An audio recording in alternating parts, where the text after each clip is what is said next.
Hey friends and neighbors, this is Chuck out at Sheridan Park Farms. Welcome back to the farm. We have just got home from vacation just a few minutes ago. Had a surprise meet us in the driveway. I'll play that footage here in just a minute.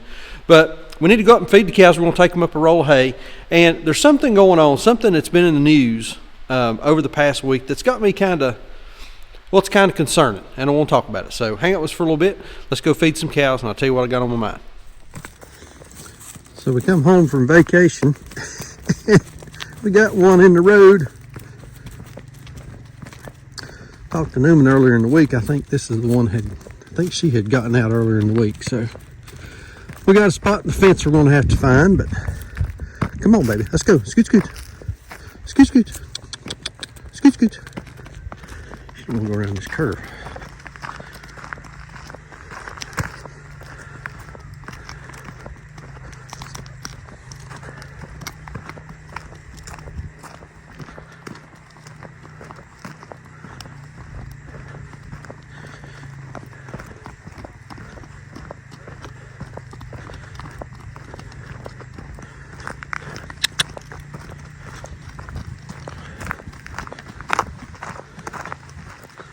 Sandra, you may have to move.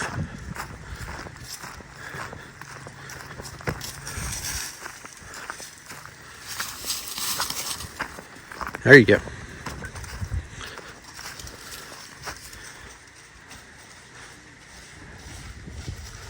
She's just a little misplaced for a minute.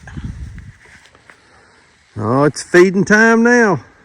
They know what's going on here. You get unfastened?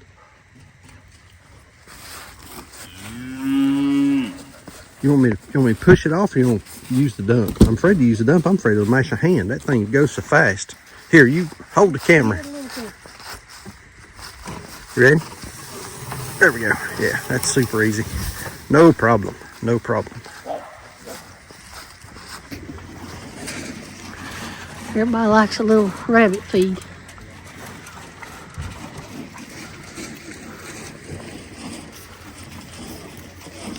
I like it now. Yeah? Yeah. So it's either going to roll that way or that way. We're going to go that way. So I need to push it around this way? Yep.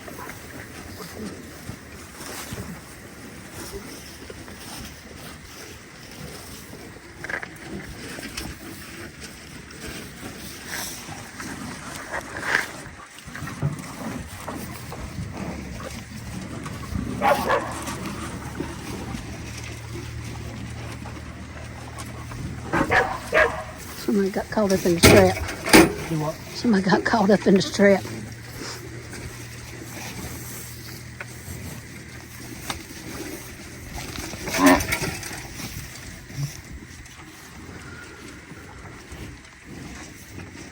I'm going to roll this.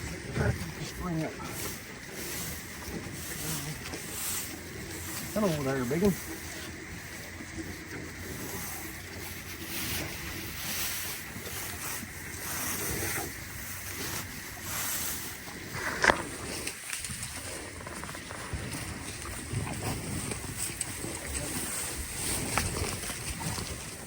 All right, so we got a roll of hay out and everybody's happy. Everybody's looking pretty good. It's always refreshing to come home from vacation and just check on everybody and see how they're doing, see how everybody's changed. I mean, it's amazing what changes will happen. Reuben, no, it's amazing what changes will happen just in the course of a week. So everybody's out here is looking really, really good. I've got one girl in here, number 201, that is absolutely pregnant as she can be. She's big as a house. That's her standing in the middle right there. I'm expecting a calf out of her soon. Don't know when, but soon. I don't know how far bred she is.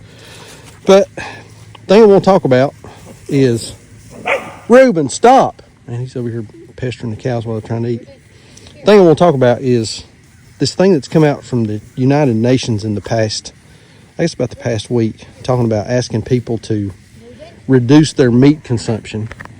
And while I don't necessarily agree with that for obvious reasons, but it's just the vilification of farmers and agriculture overall, and trying to push some of these lab-based fake meat kinds of products and some of that sort of thing. So Let's go down to the shop, build a fire. It's kind of cool and raw out today, and we'll sit down and talk about that.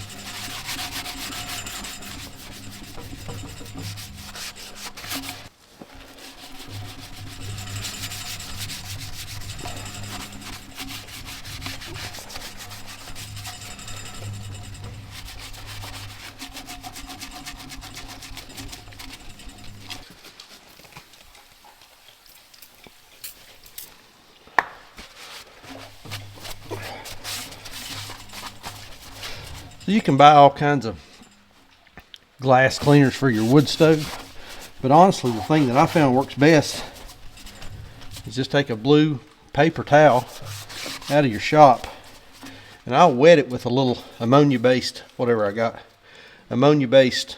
cleaner, dip it in the ashes from the stove, scrub it, and then come back with the window cleaner, spray a little bit on there, and just kind of finish it off. Cleans right up. Good as new. 1,000,001 YouTube videos out there on how to start a fire, and here I am doing a video on how to start a fire. So I do kind of a top-down deal. Big pieces on the bottom, then some smaller pieces, and then some little small kindling stuff on top. And I make these. I've never done a video on that, but sometimes I'll make these. These are fire starters. I'll save the toilet paper tubes out of the house. We'll fill them full of sawdust or shavings, and then melt down wax from old candles that we had in the house or whatever I can find, and pour down in those tubes. And so you get wax, wood, and paper, and they fire right up, and then they actually will stay burning for a long time and catch your kindling on fire. The way this deal works, as the hot embers from the smaller stuff start to break apart, they fall down into the bigger stuff, catch it on fire. So basically, you just light it and then walk away from it.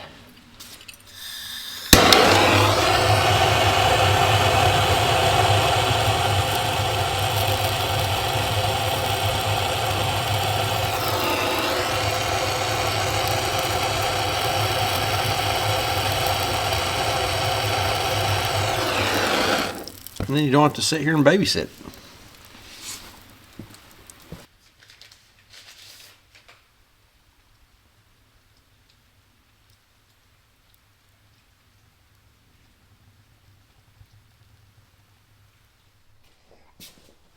All right, there they are. Got the cattle fed. Like I say, Son and I just have got home from vacation, and as we were pulling in, that little girl calf was out in the road. Excuse me. So we had to run her back in, but we got her back in with no problem. Newman said that she got out one day while we were gone. But anyway, good to be home. Home is home base. This is where we belong. This is where we're the most comfortable, and this is where the good Lord has planted us. And it's nice to go, but it's also nice to come home. So I got something that I want to show you guys. I got this for Sandra to go in her car. It's a new flashlight. It's the Olight Seeker 4. Now we have a little bit of a partnership with Olight, and I've got a bunch of their lights now. I've sort of turned into a collector. But this is the new Seeker 4, probably a little bit big for an EDC carry in your pocket kind of thing, but would be great to go in the glove box or the console of a car. And this is for her car. This time of year, the days are really, really short, so it's not unlikely at all for you to be out at night. And so I got this flashlight, 3 different brightnesses. See if I can do this without blowing y'all out. 1, 2, 3. And it also has a strobe function. I'm not a big strobe guy, but it does have a strobe function. So if you got trying to attract attention, you can do that. Thing that I like about this, for those of you that have Olights, they have that end magnetic charge system that goes on. This has a USB-C charger right there at the bottom. And everything nowadays is going to that USB-C style charger. She's got some stuff in her car, and there's always a USB-C charger around, so I thought that would be handy. And then we can grab this out, put it in the truck or whatever. But a great little light to just carry around for an emergency. the Olight Seeker 4. And like I said, there's a link in the description down below. I think Olight gives our customers, or gives our viewers, I think it's 10% off. So that's down below. You know, if you're looking for a last minute gift item, I thought y'all might like to see that. So what's on my mind? While Son and I were away on vacation, there was a story that came out that the United Nations had a climate summit. I'm not sure where it was. It was in some, I'm sure it was in some faraway land that I'll never go to. But one of the recommendations that came out of that was that humans, in order to save the planet, now I don't know where you stand on the whole climate crisis thing. I remember when acid rain was going to kill us all. So far, so good on that. I don't know where you stand on the climate crisis, but now I do think that there are some sectors of agriculture that don't do a good job in managing and caring for the environment, particularly a lot of tillage that goes on. Nowhere in nature is tillage found naturally, but I understand the reason for some of it. I think that probably we grow a whole lot of corn and soy maybe unnecessarily, particularly to feed cattle. The poultry industry, the pork industry, I think they do a terrible job with some of their confinement feeding operations, and particularly some of the beef industry that utilizes feedlots. If you've never seen a feedlot, I'll post a picture of a feedlot here right now. And these cattle are standing knee deep, and that is not mud. They're standing knee deep in their manure. There's no grass anywhere around. Those cattle are fed just a pretty steady diet of basically corn, and so corn is grown just specifically to feed those cattle, and cattle don't naturally eat corn. But that's a story for a different day. So if you're interested in participating in saving the climate, whatever your bent is on that particular topic, there is something that you can do, and there's something that we do. You know, we raise animals in a much more natural way than what is found in a confinement feeding style operation. You know, our poultry is raised out on the ground where it's moved every day. They also eat a big part of their diet is a natural diet where they scratch around for bugs, grubs, and worms and that sort of thing. Our pork is raised in the woods. You know, our pigs have a pretty strong natural diet, particularly this time of year. Well, we're kind of over it now, but with acorns and beech nuts and hickory nuts and walnuts and mast that falls from a lot of the hardwood trees. So our pigs they do eat corn, but that also their diet is supplemented with a lot of natural stuff. And then, as you saw on the cows just a few minutes ago, we don't feed corn to our cows. Our cows eat grass. In the wintertime, like right now, whenever there's not much grass around, we feed them hay. And we, this year we're going to go, I have determined in my mind, I have settled in my mind that we're going to go through a lot of hay this year because we were real dry during the fall. We're into the time of year now where we don't have a whole lot of daylight. We're getting some rain right now. It stopped for the moment. It's supposed to rain tomorrow, but we're getting some rain right now, which helps. But it's it's a little bit too little, too late kind of thing. So we're going to be feeding a whole lot of hay. And then our animals move. Our cattle move on a regular basis to a fresh area off of their manure. I've still got a field over here that has got some stockpile forage in it that the cows haven't even been on all year. We're going to put them on that probably sometime this week. And there's a lot of grass left in there. There's some sorghum sudan grass that's dead and dormant now, so they can go in there on that. A lot of grass left on the ground, so they'll be in that area for a couple days, and they'll be able to clean that up. There'll be a few days we don't have to feed hay, but we're gonna end up feeding a whole lot of hay this year. So, how can you participate in saving the planet? Buy local. Find a farm that is close to you that is raising animals in a more natural way, rotating cattle on grass, totally grass-based diet, pastured pork, pastured poultry, and buy from those farms. When you go to the grocery store and you're buying beef, you are essentially voting with your food dollar that you're okay with those animals being raised in those feedlots, which, according to the UN Climate Council, whoever it is, that's what's killing the planet. So, you can participate. You can be a participant in this, an active participant, by how you spend your food dollar. Find a local farm, find a local farmer, and support those farms. You're supporting a local family in your area. You're supporting how animals should be raised in a more natural way, in a more natural environment, and you're in some ways helping to save the planet. So I guess there's something we all can do. I think the interesting thing about the whole climate summit, I read today that during the meal, you know, they always, these big conferences, if you've never been to a big conference, there's always these big meals, banquet meals and that kind of thing. They were serving gourmet hamburgers and barbecue. So, what is good for me may not be good for thee. Do as I say, not as I do.